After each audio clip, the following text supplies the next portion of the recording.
A weary veteran arrived in a new city with only his loyal dog beside him. Then came a call no one expected, an inheritance from the grandfather he barely remembered, a cliffside house abandoned for decades. But the moment they stepped inside, the dog stopped cold. Something beneath the floor was breathing, a secret the town ignored, and the earth never forgot. What he uncovered next changed everything. Before we begin, tell me where you're watching from, and don't forget to like and subscribe for more stories. Rain traced thin silver lines across the window of the small studio apartment, the steady drizzle turning Seattle's early morning into a canvas of muted gray and soft echoes. Logan Hayes stood barefoot on the cool wooden floor, staring out at the unfamiliar skyline with the same quiet vigilance he once used to scan distant ridges in foreign deserts. Behind him, Ranger, the 6-year-old sable German shepherd with a muscular build, square jawline, and intelligent amber eyes, lay with his chin on his paws, though his ears flicked at every shift of wind. Logan had been in the city for just under 3 months, long enough to understand that returning to civilian life wasn't as simple as stepping off a plane. He was 32, tall, lean, shoulders still carrying the posture of a soldier. His hair was dark brown, trimmed short on the sides, with the faintest silver beginning to show above his ears, stress's quiet signature. A light, even stubble, framed his strong jaw, and his eyes held the kind of steady blue that had once calmed younger soldiers in the field. Now, those same eyes traced the horizon as if searching for a threat that no longer existed. He rented this apartment after leaving the army, a space barely large enough for a couch, a kitchenette, and Ranger's bed tucked in the corner. Work had been sporadic, short-term labor jobs, night security shifts, part-time maintenance at the harbor, and each one lasted just long enough for him to afford the next month's rent. He didn't complain. After years of deployment, simply walking streets without checking for ambushes felt like a small miracle. Still, nights were difficult. Ranger lifted his head as Logan exhaled slowly. Last night had been another restless one. Not nightmares exactly, more like jolts of awakening, as if some invisible thread tugged him toward alertness. Ranger sensed it too. The dog had always been attuned to Logan's state of mind, a skill sharpened from their years working together in combat search and rescue missions. When Logan jerked awake, Ranger was already sitting up, scanning the room. This morning, Ranger rose and padded over, nudging Logan's elbow with a cold nose. "You feel it too, huh?" Logan murmured, scratching behind the dog's ear. His phone buzzed.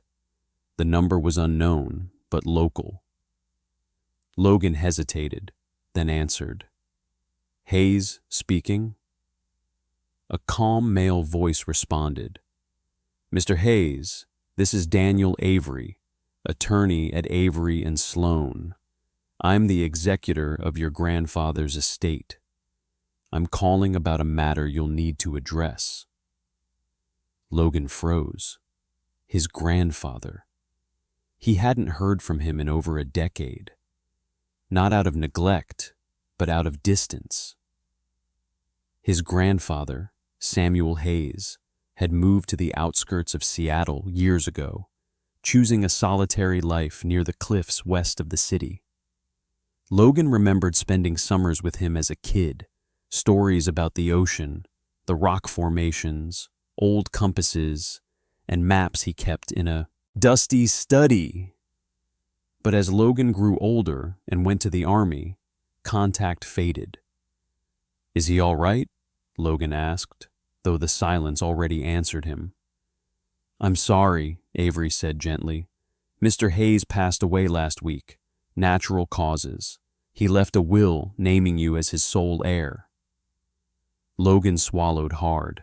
A strange emptiness pulled at him, not grief exactly, more like the ache of realizing time had run out before he thought to go back. "What did he leave?" Logan finally asked. "A property," the attorney replied. "A small coastal house on Razor Cliff Road. It's quite old, but structurally sound. He asked specifically that you receive the key in person." Papers shuffled on the other end. "He also left a sealed envelope under your name. Said you'd understand when the time came." Logan frowned. He never mentioned any of this. The attorney's voice softened. "He mentioned you often, even included your military service in the will. I believe he wanted you to have a place where you could start again." Logan exhaled slowly. He wasn't sure if he felt ready for anything new, let alone a house sitting on the edge of a cliff. But something tugged at him, an instinct, a memory of his grandfather's calm voice teaching him how to listen to the wind. "I'll meet you this afternoon," Logan said. After the call ended, Logan remained still for a moment, absorbing the weight of unexpected responsibility. Ranger nudged him again, tail flicking gently. "Yeah, buddy," Logan whispered. "Looks like we're going on a drive." The law office was a small brick building near Pike Place, its interior warm with oak furniture and the faint scent of old books. Attorney Daniel Avery greeted Logan with a firm handshake. Avery was in his mid-40s, tall with a narrow build, dark hair combed neatly, and wire-framed glasses that gave him a precise, meticulous look. His demeanor was calm, practiced, and respectful, like a man used to navigating grief with steady hands. He offered Ranger a treat, which the dog accepted only after a serious inspection. Avery slid a small metal key across the polished desk. The key was old, iron, worn smooth by decades of use, its bow engraved with faint swirls. "This is to your grandfather's house," Avery explained. "He lived there for nearly 30 years. Logan studied the key. It felt too heavy for its size. Avery then handed him a sealed envelope. The paper was slightly yellowed, the handwriting elegant and deliberate. "To my grandson, when he's ready." Logan didn't open it. Not yet. "There's something else," Avery continued. "Your grandfather requested that the property remain under your care. No selling, no demolishing. He said the place had historical significance." "Historical?" Logan raised a brow. Avery adjusted his glasses. "I don't know the details. He wasn't specific. But he did say that the Cliffside holds stories worth preserving." Logan didn't respond. A quiet stirring grew inside him, curiosity wrapped in a thin layer of unease. By late afternoon, Logan and Ranger drove westward through winding forest roads until the trees parted and the ocean appeared, vast, restless, beautiful. The wind carried the scent of salt and cold stone. The house sat near the cliff's edge, just as Avery had described.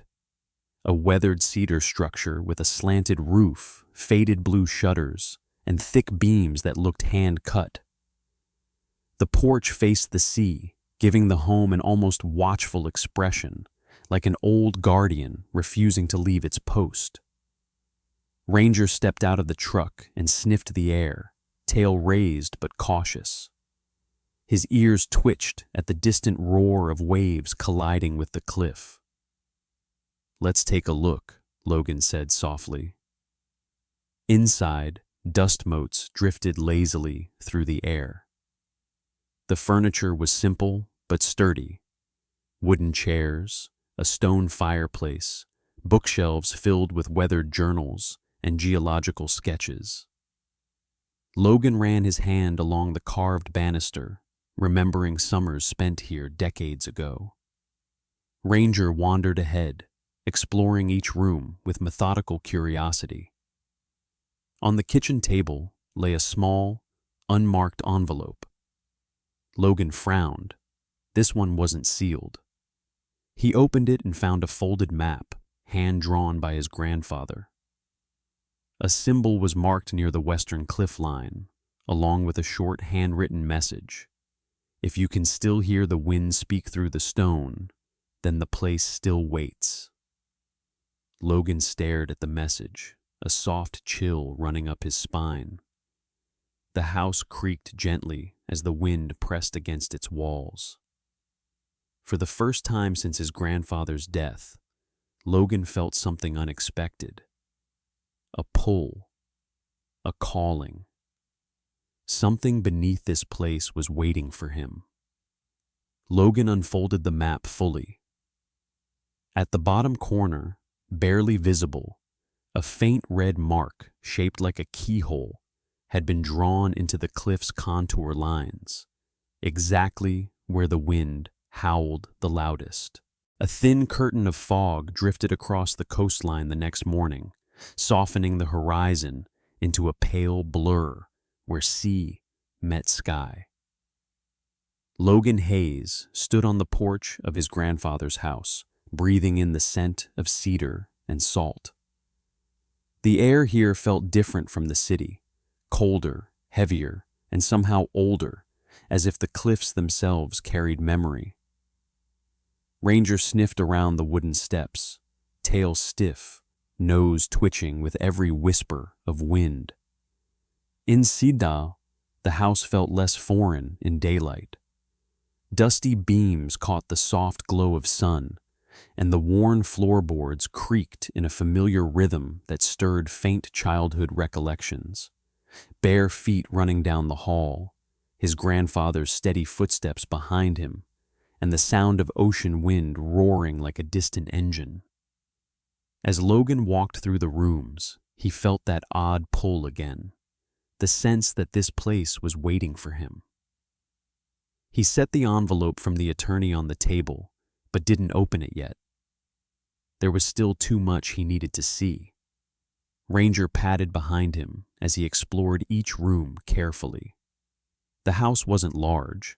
Living room with a stone fireplace, compact kitchen, 2 bedrooms, and a hallway that branched toward a study filled with books. The furniture looked old but sturdy, clearly built by someone who valued function over comfort. Logan ran his hand along the shelves. Most books were related to geology, hydrology, and topographical mapping. His grandfather had lived alone, but he'd lived with purpose. Ranger barked once, soft, inquisitive. "What is it?" Logan followed the dog into the living room. Ranger stood near a section of wall where an old bookshelf leaned slightly to the left. The dog pressed his nose against the floorboards, sniffed, then cast a quick glance at Logan. "You're picking up something," Logan murmured. He pushed the bookshelf gently. It barely budged. Old wood, heavy. He'd check it later. After spending an hour cleaning and opening windows, Logan finally returned to the sealed envelope Avery had given him. He sat at the kitchen table. Ranger curled at his feet and opened it carefully. Inside were 2 items, a letter and an iron key. The same style as the house key, but smaller, heavier, and colder, as if untouched for years. He unfolded the letter. "Logan, if you are reading this, then I trust you are ready to carry what I could not pass to anyone else. This house keeps more than memories. The cliffs beneath it breathe. The land speaks when listened to, not with words, but with warnings. You will hear them if you pay attention. Do not be afraid of what you find. Fear blinds more surely than darkness. Your grandfather, Samuel." Logan read the letter twice, then set it aside, feeling a faint thrum of unease. His grandfather had always spoken poetically, but there was something different here, a weight behind the words, a seriousness that pressed against the ribcage. "What were you hiding, old man?" he whispered. Ranger nudged his leg.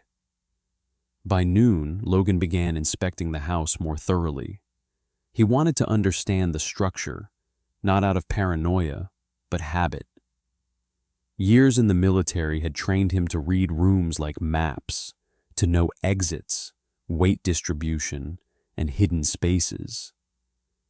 The house, as cozy as it appeared, triggered a nagging intuition. He tapped along the walls. Most sounded solid, until he reached the living room. A dull, hollow thump. Ranger perked up immediately, tail stiffening. Logan knelt and felt along the floor. Something was off. The floorboards near the center of the room were slightly misaligned, but only if you looked closely, 0.5 millimeter difference. Camouflaged, deliberate. He pulled back a dusty rug that covered most of the floor. Beneath it, the wooden boards ran in neat parallel lines, except for one faint square outline, nearly invisible unless you searched for it. A trap door, or rather, a hatch. But there was no handle, just a tiny circular indent at the top edge of the square, the same size as the small iron key from his grandfather's envelope. Logan sat back on his heels, heart beating faster, not with fear, but recognition. His grandfather had left a path for him, step by precise step, trusting he would follow. Ranger whined softly, as if sensing the tension. "It's okay," Logan said. "We're just looking." He inserted the iron key into the small indent. It fit perfectly. A faint click echoed under the floor. The square outline lifted by 0.5 inch, just enough to wedge fingers beneath. Dust puffed upward. Logan hesitated only a moment before pulling the hatch open. Cold air exhaled from below, air that felt too still, too old, as though sealed away for decades. A wooden ladder descended into darkness. "What did you keep down there?" Logan whispered. He grabbed his flashlight from his pack and shined it down. The cellar wasn't large. He could see the bottom easily, maybe 8 feet deep. The floor appeared to be stone, and there were shelves carved directly into the wall. He descended carefully, his boots landing softly on cold ground. Ranger stayed above, watching him intently, but unwilling to climb down. That was fine. Some dogs didn't like ladders. The cellar smelled of earth, metal, and something faintly mineral, like cave air. Logan swept his light across the shelves. Old notebooks, sealed tins, and a wooden box with rusted hinges. A folded tarp, ancient tools, and a thick binder labeled field notes. His grandfather wasn't just recording hobby geology. This was work. Serious, methodical work. Then Logan saw it. A larger metal case tucked neatly under a shelf. Its surface was scratched, but its latch still intact. He unlatched it.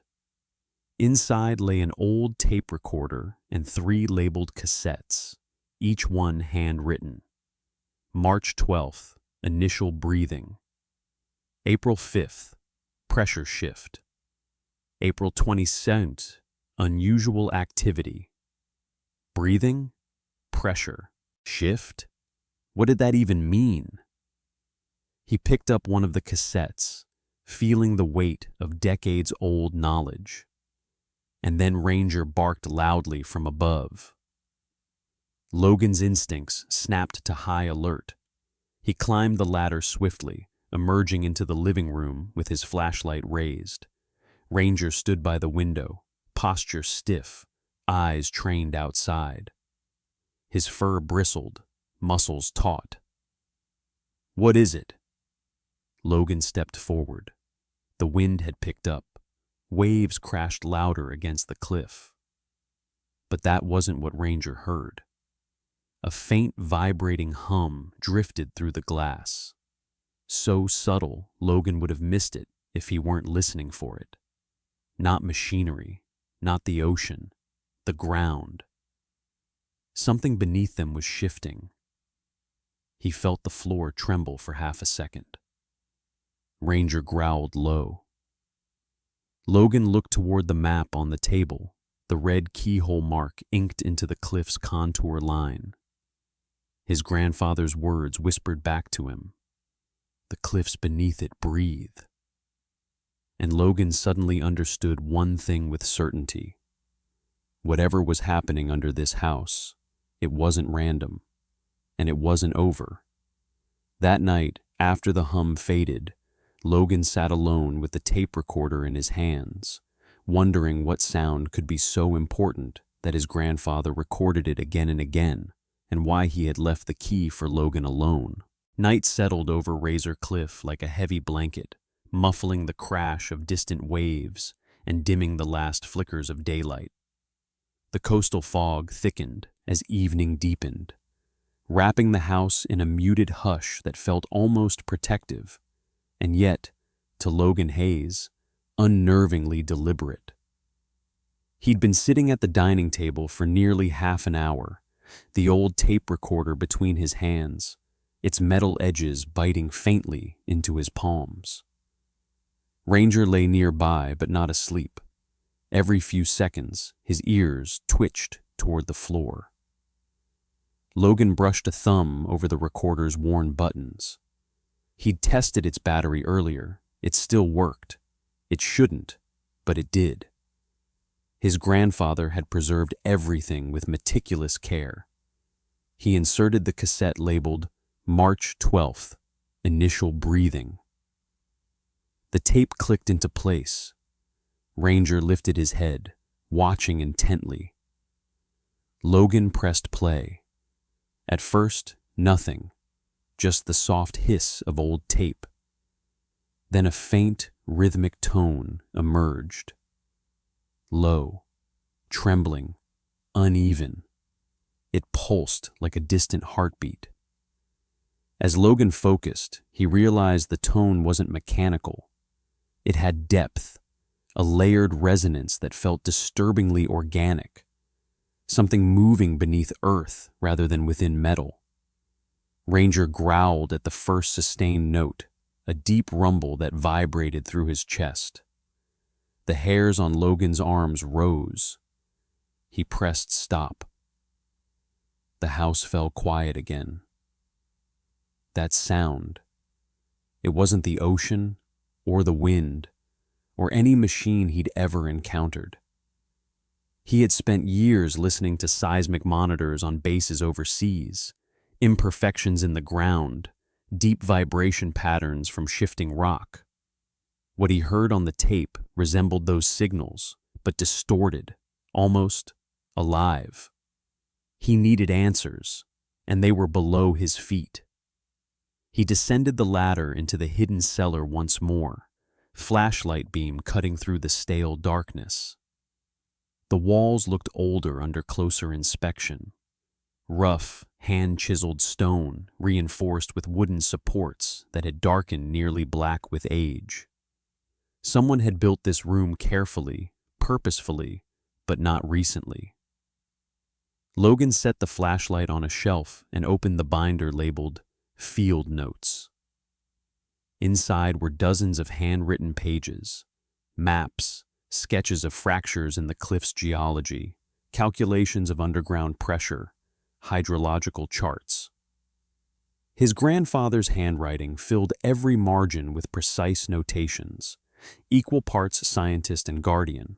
One sentence stood out. The breathing vein is not a fault. It is a pressure artery. If punctured, the cliff may collapse. Logan exhaled slowly. If that was true, Drilling near the vein could destabilize the entire shelf, potentially dragging the house and any homes nearby straight into the sea. He turned to another page dated 2 years earlier. Someone surveyed the ground without permission. Boot prints, chemical residue. They are searching for the seam. A cold tension coiled in Logan's stomach. Someone had been here before, and they might return. He moved to the wooden shelves, scanning labeled tins and notebooks before spotting a larger journal bound in thick leather.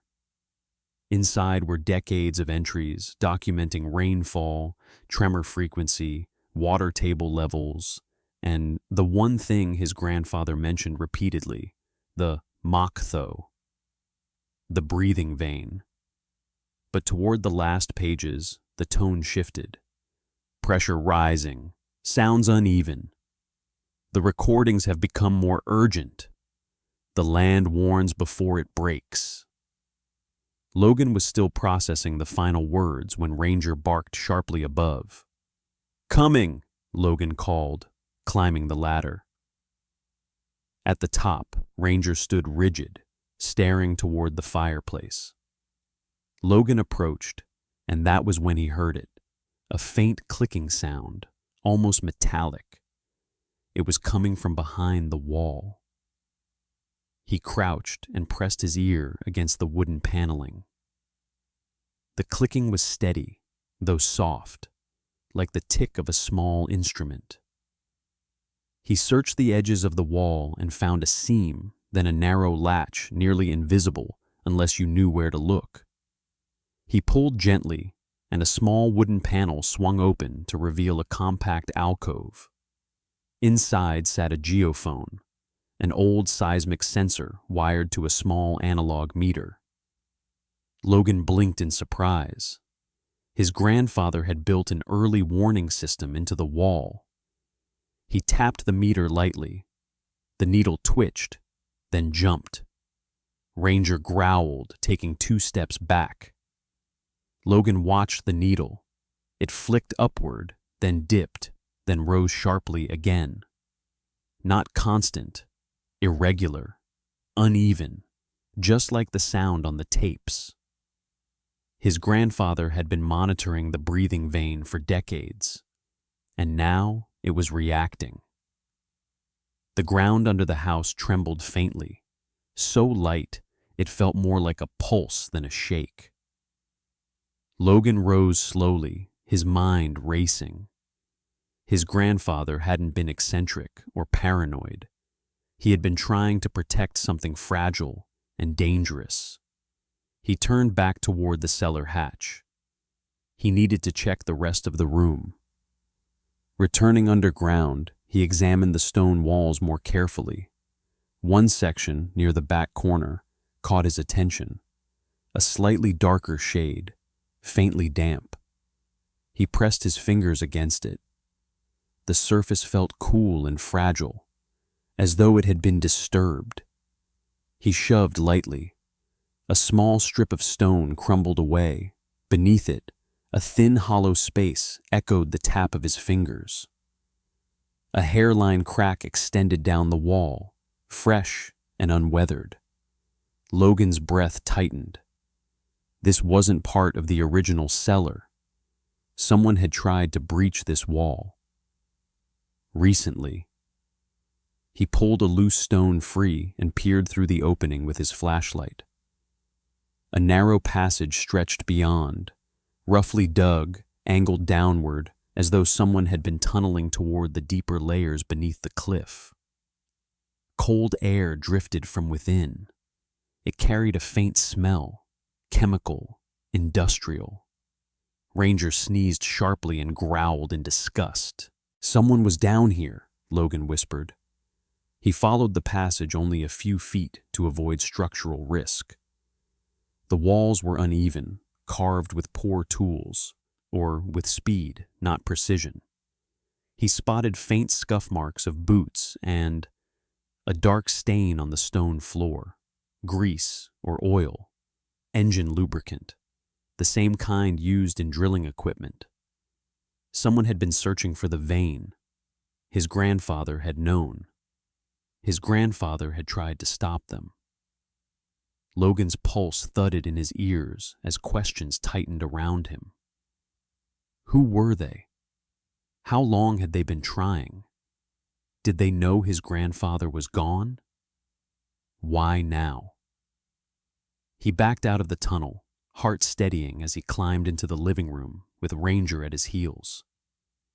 The weight of the house felt different now, less mysterious and more endangered. His grandfather's final words echoed in his memory. The cliffs beneath it breathe. But someone else had been trying to suffocate that breath. Logan walked toward the window. Outside, the wind carried a deep moan along the cliffside, a natural sound, yet it reminded him too much of the distorted tapes.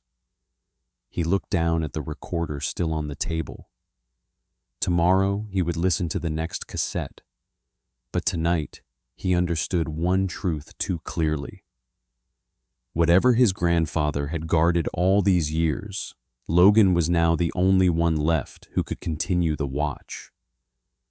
As Logan switched off the lights and Ranger curled beside the cellar hatch, the meter in the wall clicked once, sharp, insistent, its needle jumping to a height Logan had not seen before. By morning, the air over Razor Cliff had shifted. The fog thinned, revealing a sky washed pale gold by the rising sun. Yet the house felt different, too quiet, as if the ground itself were holding its breath. Logan Hayes stepped outside with Ranger at his side, the German Shepherd's sable coat glinting faintly in the dawn light. The dog sniffed the breeze, ears sharp, posture tense. Whatever was happening beneath the cliff, Ranger sensed it first. Logan locked the cabin door and headed toward his truck. Today, he needed expert eyes, someone who could tell him whether the breathing vein was as dangerous as his grandfather claimed.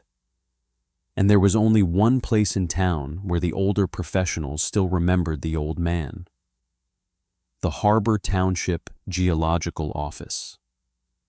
The building sat at the edge of downtown, a square, aging structure with a faded mural of the city's cliffside painted across its west wall.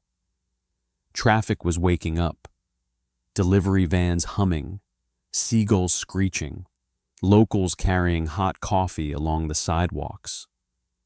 Harbor Township wasn't a big city, but it breathed with the restless rhythm of one, always half in motion. Inside the geological office, fluorescent lights hummed overhead. A woman stood behind the reception counter, sorting through a stack of field reports. She looked to be in her late 40s, with a tall, slender build. Her face had a sun-kissed olive tone and sharp cheekbones, softened by warm, observant hazel eyes. Her dark auburn hair was drawn into a low bun, and her demeanor radiated the calm precision of someone who measured life in data and timelines. Her name tag read, Sarah Reeves, Senior Geologist. She looked up. "Morning. Can I help you?" Logan approached with Ranger staying close. "I'm Logan Hayes. My grandfather was Walter Hayes." Her expression changed instantly, recognition mixed with a quiet respect. "Walter Hayes. I haven't heard that name in a long while." She set the papers aside. "He was brilliant, a little intense, but brilliant." Then her gaze sharpened. "Why do you look like you haven't slept?" "Because I didn't," Logan said honestly. "I found something under the house. Notes. A monitoring system. And I heard something on his old tapes." Sarah's brows drew together. "What kind of something?" Logan hesitated. A rhythmic vibration, like pressure shifting underground. The geologist's posture straightened. "Show me." In her office, stacks of topographic maps lined the walls alongside framed photographs from field expeditions. Sarah dimmed the lights and powered on a digital spectrogram interface. "Play the recording," she instructed. Logan pressed play on the small device he'd brought. The room filled with that same trembling pulse, low, uneven, as if the earth exhaled through fractured stone. Ranger paced slowly, whining under his breath. Sarah froze, eyes locked on the spectrogram as it plotted the waveform. After 20 seconds, she held up a hand. "Stop." Logan did. For a moment, she said nothing, running calculations in her head. Then, "This isn't a natural tremor." Logan tensed. "Then what is it?" "A pressure oscillation," she replied quietly. "But it's irregular. Something is affecting the water pressure underground." "That's what he called it. A breathing vein." Sarah leaned back, visibly unsettled. "Walter talked about it years ago. Said the geology beneath the cliff acted like a lung, compressing and releasing groundwater. Most of us thought it was just a poetic metaphor, but if your recording is real, it is. Then something is disturbing that system." She exhaled steadily. "And that could be catastrophic. If pressure builds too quickly, the cliff could destabilize." Logan felt a chill crawl across his skin. "Someone has been digging under the house. There's a tunnel. Fresh." The geologist's face hardened. "Who?" "I don't know yet." Sarah insisted on driving with him to the cliff to inspect readings directly. As her SUV wound toward the coast, she briefed Logan on the geological history of the area. "The entire shoreline sits on a fractured aquifer," she explained. "If someone taps the wrong section, say with industrial drilling, the pressure could shift violently, not slowly, instantly." "Like a collapse?" Logan asked. "Or a slippage into the sea?" Ranger, seated between them, barked once as if echoing the concern. But before they reached the cabin, Sarah pointed toward the roadside turnout. "Someone's already been here." A white utility truck sat parked beside the cliff, its rear facing the ocean. Two men in hard hats were unloading ground-penetrating radar equipment. A third man, broad-shouldered, clean-shaven, with a narrow, angular face, stood overseeing the operation. He wore a fitted black jacket and a badge clipped to his belt, though not a police badge. His build and posture suggested corporate authority, not civic duty. When Logan stepped out of the SUV, the overseer turned toward him with a thin, professional smile. "Mr. Hayes," the man said, as if greeting an associate, "I hoped we'd cross paths." Logan's jaw tightened. "You are?" "Evan Carlisle," he replied smoothly. "Regional Operations Liaison for Terra Nova Extraction." Sarah stiffened beside him. Carlisle continued, voice silk over steel.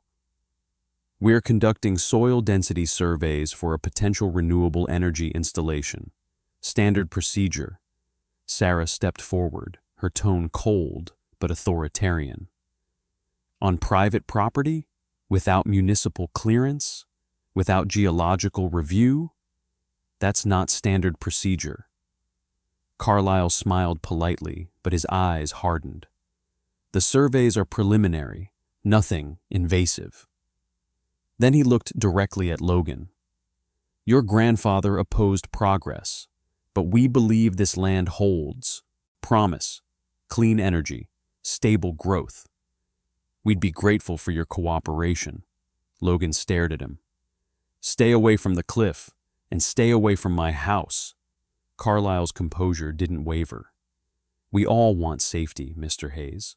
The question is whether you're protecting the land," his voice softened, "or something beneath it." Ranger growled, low and deep. Carlisle looked unfazed. "We'll be in touch." He signaled his crew, and they resumed loading equipment onto the truck. Sarah leaned close to Logan. "He isn't surveying. He's scouting." For the vein, Logan muttered. For drilling. She swallowed hard. If they breach that pressure point, everything your grandfather feared becomes reality. Back at the cabin, Sarah insisted on examining the seismic alcove. She studied the fluctuating needle and frowned deeply. This pattern is escalating. Something shifted overnight. Could the tunnel have weakened the ground? Logan asked. Possibly, but this... She pointed at the needle jerking upward again. This is pressure building, fast. Ranger walked circles near the hatch, agitated, tail stiff. Sarah straightened. Logan, you need to bring this to the city council. Tonight. They won't believe me. They'll believe me, she answered firmly. Walter Hayes saved this coastline twice before I even finished my degree. His work was legendary. If he documented a threat, we act. Logan nodded. Outside, a distant engine rumbled along the highway, heavy, industrial, fading toward the horizon. Terra Nova wasn't done. They were accelerating. And now Logan understood why his grandfather never left this cliff. He hadn't been hiding. He had been standing watch. As Logan walked Sarah to her SUV, Ranger's ears snapped upward. From the cliff's direction came a deep, muffled thud, like something shifting beneath the earth. Sarah turned pale. That shouldn't be happening this early. The sky over Razor Cliff had darkened by the time Logan finished securing the hatch to the underground room. The muffled thud that shook the ground earlier still echoed in his bones, a reminder that whatever was brewing beneath the cliff was no longer theoretical. Ranger paced in restless arcs across the living room, nails tapping the wooden floor, tail rigid, a silent alarm clock that never slept. Logan slid on his jacket, grabbed the folder of his grandfather's documents, and knelt to Ranger's level. We're going into town, he murmured. Stay sharp. Ranger nudged his hand once before they headed out into the coastal dusk. Evening in Harbor Township carried a strange duality. Streets glowed warm from diner windows and neon signs, but the shoreline hummed with a heavier, quieter tension, like a violin string drawn too tight. Logan felt it in the air, and so did Ranger, whose ears twitched at every shift in the wind. They drove through the narrow downtown and pulled up outside the public library, one of the few places Walter Hayes had spent time in his final years. Logan stepped inside, greeted by the familiar scent of old paper and dust mixed with a faint ocean breeze slipping through the sliding doors. Behind the reference desk sat Michael Donovan, the town librarian. Michael was in his mid-50s, with thinning sandy hair, a round face softened by years of gentleness, and wire-framed glasses that perpetually slid down his nose. He wore a cozy gray cardigan and seemed like the kind of man who'd rather settle disputes with conversation than confrontation. But his eyes held a quiet intelligence, sharp in ways most people didn't notice. He looked up, surprised. Logan Hayes? Haven't seen you in years. Last time you came in here, you were only a kid, trailing behind Walter like a shadow. Logan gave a tired smile. Feels like a lifetime ago. Michael nodded toward Ranger. He yours? Handsome boy. Ranger, retired service dog. Logan paused. I need information about a company called Terra Nova Extraction. A shadow crossed the librarian's features. That's not a name people bring up lightly. He motioned for Logan to follow him to a back room filled with filing cabinets. Come on. If there's anything in public records, it'll be here. The file they found didn't look promising. only a slim folder with clipped news articles and a few government notices. But the deeper Logan read, the colder the room felt. Terra Nova Extraction, founded 10 years earlier, specialized in harvesting subterranean water pressure to generate thermal energy. Their public statements championed clean power, innovation, progress. But hidden between the lines of archived reports were patterns: small towns, remote areas, claims of geological accidents, multiple lawsuits buried under settlements. Logan scanned an article detailing a cliff collapse in Oregon. The cause had been officially labeled natural erosion, but the accompanying photo showed metal tubing peeking from debris. Tubing eerily similar to the industrial pipe he and Ranger had found beneath the house. His jaw tightened. "They destroyed this place," he muttered. Michael sighed. "Terra Nova works with speed. They get in, drill, extract, and insist everything is safe until something collapses." He looked over the rim of his glasses. "If they're in Harbor Township, you need to be careful. They don't like being challenged." Logan folded the articles. "I think they've already been under my house." Michael blinked. "Under your..." "Logan, that's private property." "Not to them." He stood, Ranger rising with him. "Thanks, Michael. I owe you." "No." The librarian shook his head. "If Walter were here, he'd tell you to keep going. He believed in that cliff more than anything. If Terra Nova was sniffing around back then, he never said, but I saw him tense whenever their name came up." Logan's stomach sank. He knew. Michael placed a steady hand on Logan's arm. "Your grandfather wasn't afraid of the land. He was afraid of what people might do to it." They left the library and stepped into the cooling night air. The street was quiet. Too quiet. Ranger's ears angled to the right. His low growl vibrated against Logan's calf. A sleek black SUV sat parked across the street, windows tinted so dark they reflected the streetlights like small moons. A silhouette leaned back in the driver's seat, motionless, watching.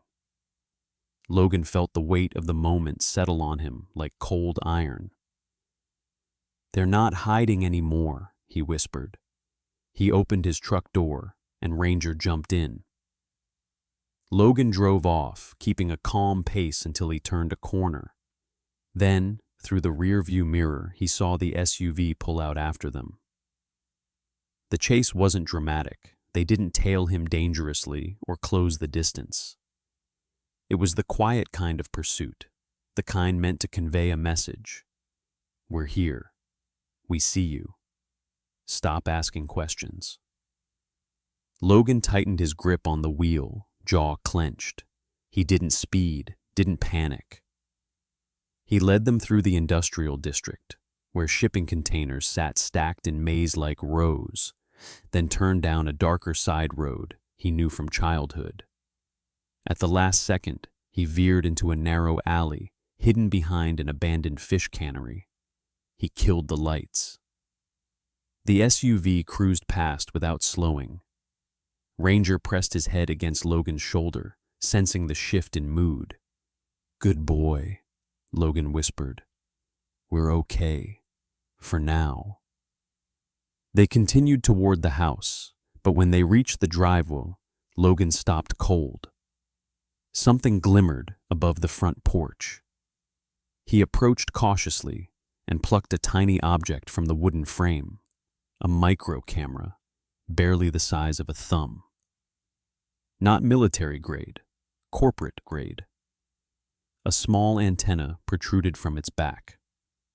A transmitter. He inspected the wires. "They've been watching since I got here," he murmured. Ranger growled again, teeth bared. Logan ripped out the transmitter, pocketed it, and stepped inside. He placed the micro camera on the table beside his grandfather's notebooks. Every page suddenly felt heavier, every memory sharper. His grandfather didn't isolate himself because he was eccentric. He did it because someone had been coming for the cliff for years. Logan opened the old man's final notebook again, reading the last half page slowly. If they find the vein, they won't stop. The pressure will appeal to them. They will think they can control it, but the land listens to no one. If I fail, then whoever finds this must stand where I stood. Logan shut the notebook, exhaling shakily. You knew they'd come back.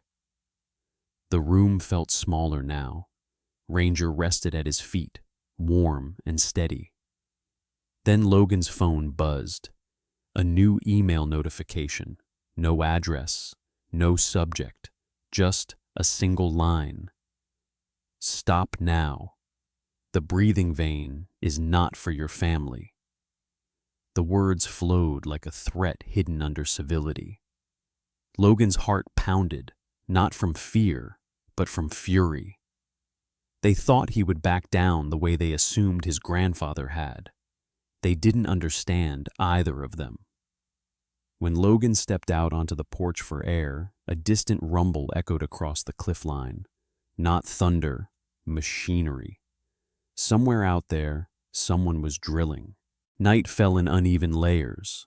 First, a dim silver wash across the ocean, then a deeper blue settling over the cliffside like a heavy blanket. By the time true darkness arrived, Logan Hayes already sensed the tension in the air. It wasn't the kind of tension that came from bad weather. No storm brewed on the horizon. No fog rolled in from the sea. Instead, the earth itself felt tight, like something beneath the surface had clenched its fist. Ranger noticed it first. The German shepherd stood rigid in the center of the living room, head angled toward the floorboards over the hidden cellar. His ears were pinned forward, tail stiff, chest rising in slow, alert breaths. "What is it, buddy?" Logan asked. Ranger didn't answer with a bark. Instead, he took 3 careful steps toward the cellar door, lowering his head until his muzzle brushed the crack where the wood met the frame. His muscles trembled, not in fear, but in the way a soldier anticipates impact before it hits. Then the ground moved. It wasn't large enough to topple furniture, but it wasn't subtle either. A short, sharp jolt rippled through the entire house. Hanging mugs clinked in the kitchen. The mirror by the hallway door rattled. A deep, hollow vibration, like a giant striking the earth with the flat side of a hand, expanded outward, rolling through the cliff. And then the recorder in the basement turned on by itself. It started with a faint crackle, the static soft at first, then steadily building. The device wasn't connected to any timer, had no reason to activate, and yet its signal light glowed through the cracks of the cellar door. Ranger let out a single low warning sound, half growl, half whisper. Logan grabbed the flashlight, pulled the cellar hatch open, and descended the stairs 2 at a time. The air inside the underground room felt wrong, denser, warmer, vibrating with a low, droning pulse. When Logan reached the recorder, the sound coming from it made the hairs on his arms lift. It wasn't the usual rhythmic signal he'd grown used to. It wasn't the steady breathing the geological vein produced naturally. No, this was frantic, chaotic, the audio equivalent of an animal trapped and screaming behind stone. Logan stared at the recorder, throat tightening. "They're drilling." The moment he said it aloud, Ranger barked upstairs, sharp, urgent, the kind that said, "Move, now."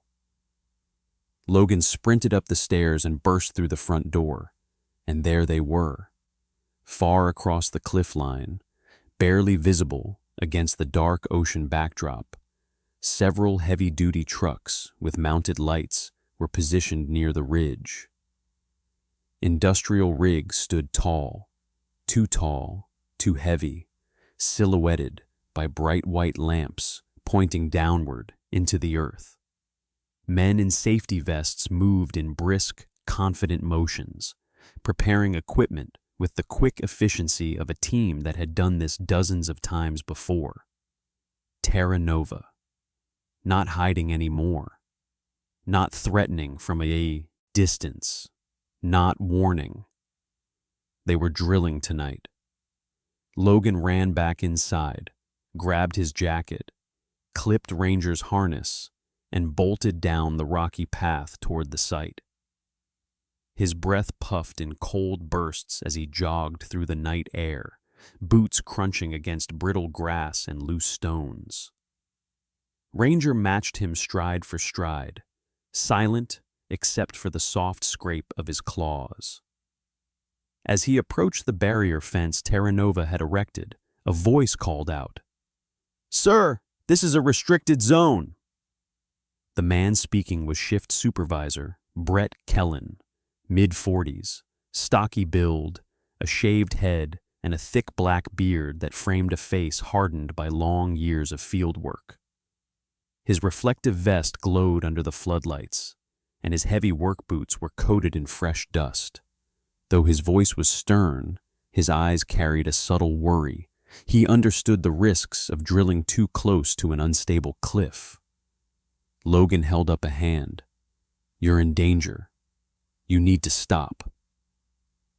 "We have clearance from corporate," Brett replied, "and seismic readings show low risk." "No," Logan snapped. "Your equipment tripped a geological vein. It's unstable. My grandfather studied it for years." Brett hesitated, glancing uneasily at the drill rig. "Look, I don't make policy. We follow orders. That's it." Ranger suddenly lunged forward, barking furiously at the drill head. A second tremor hit. This one was stronger. The floodlights shook. A toolbox slid off a truck bed. Several workers stumbled. Logan grabbed Brett's arm. "Shut it down now!"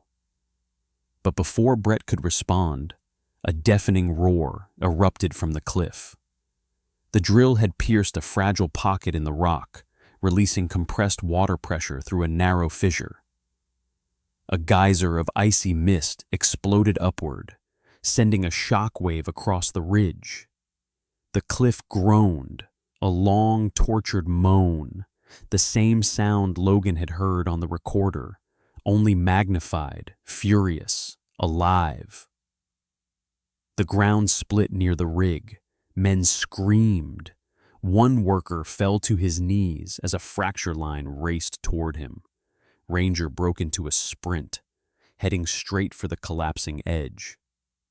Logan chased after him, adrenaline cutting through every rational fear. Two workers were trapped near the widening crack. One younger, pale, wiry, maybe 22.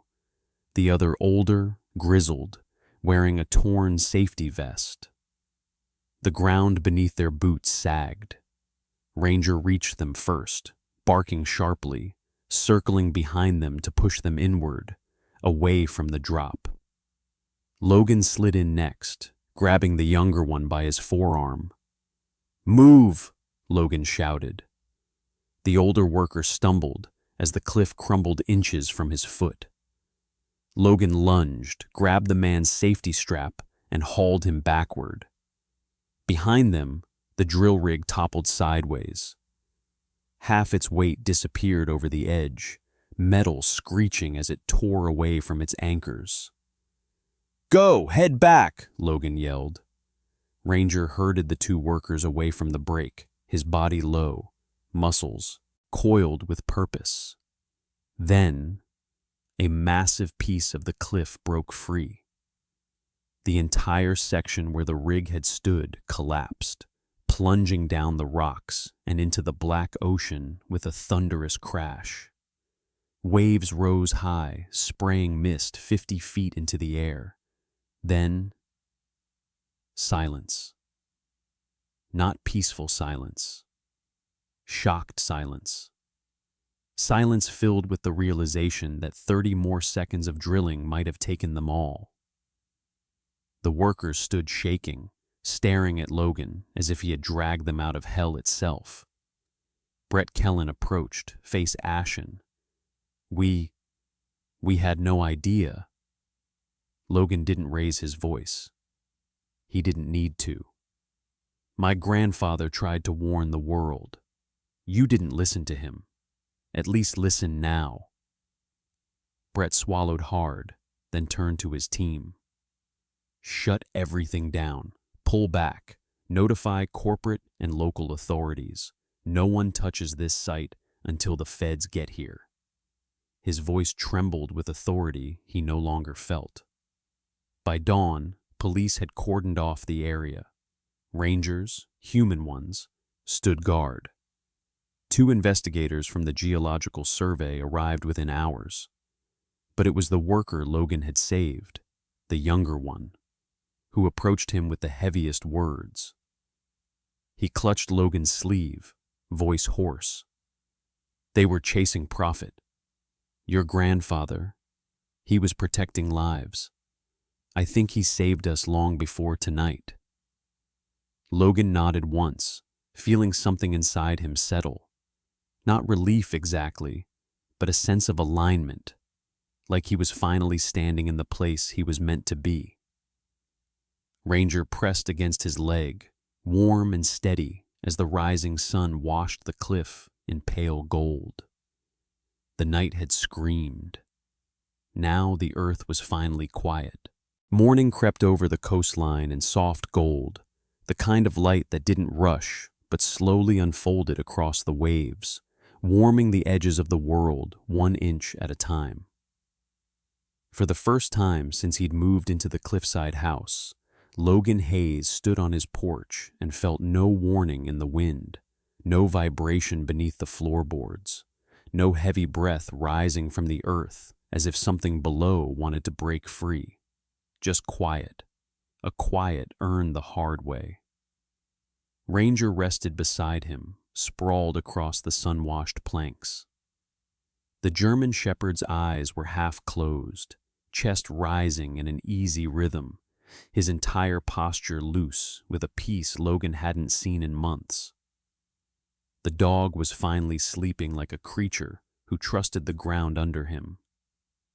Logan breathed in the crisp air and let the calm sink into his bones. He hadn't realized until now how tightly he'd been holding every breath. After the collapse, the cliff had become a guarded zone. Police cars lined the narrow road leading toward the ridge, their flashing lights long since turned off, but their presence unmistakable. Yellow tape fluttered in the breeze.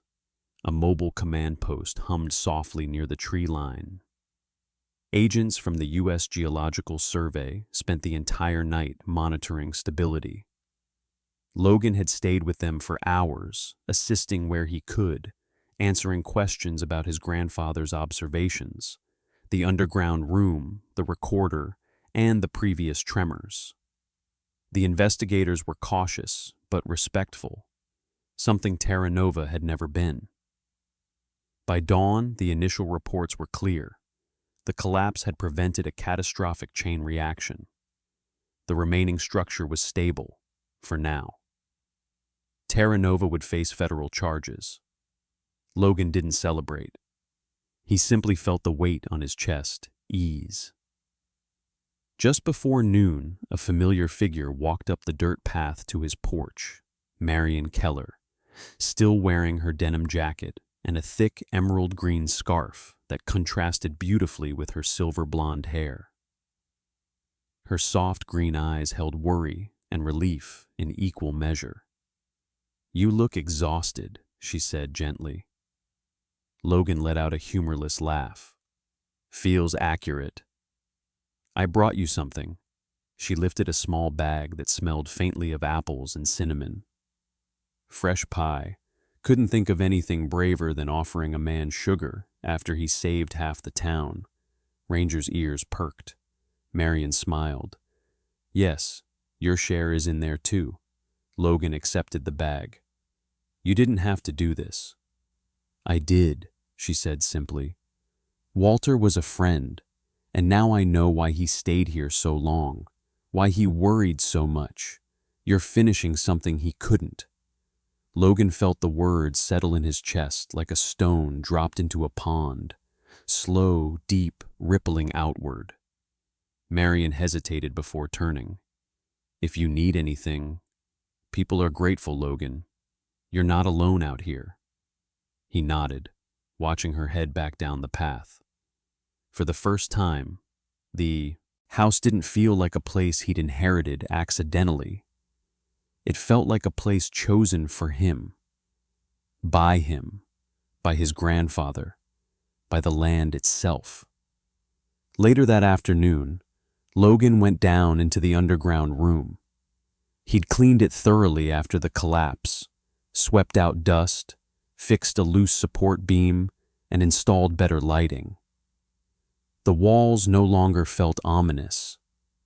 They felt anchored, safe, and somehow fuller, as if they'd accepted him as the new guardian, much the way a forest accepts a careful hiker.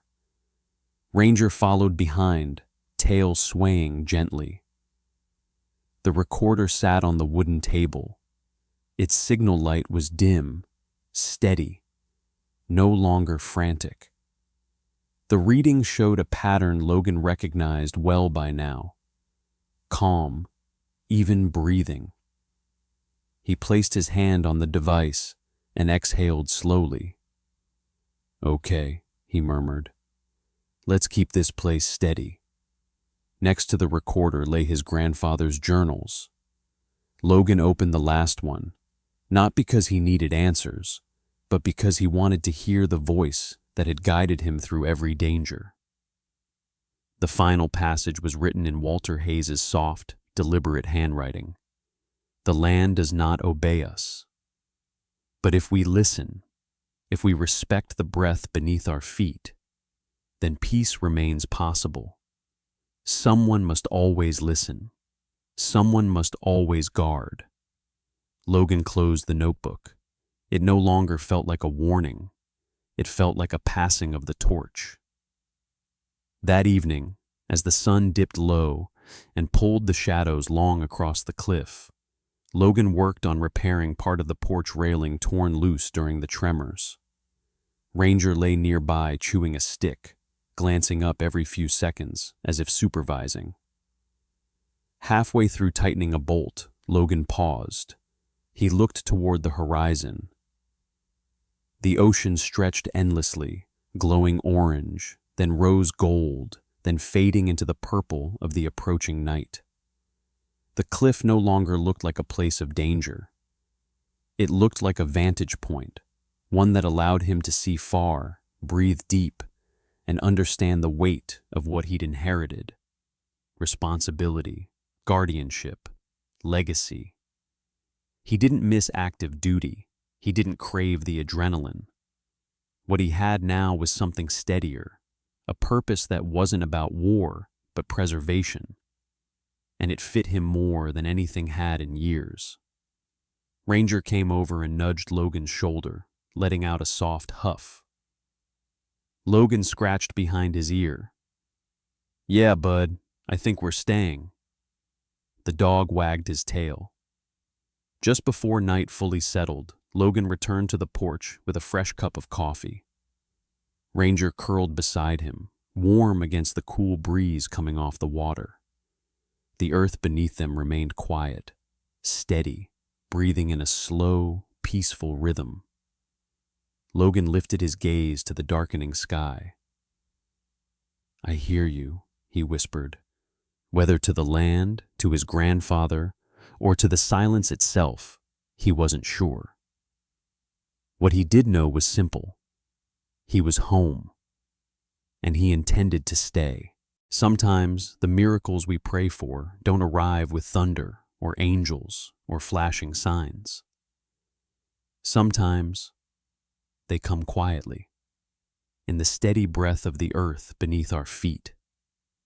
in the loyal heartbeat of a dog who never gives up on us, or in the courage of one man finally choosing to listen to what God has been whispering all along.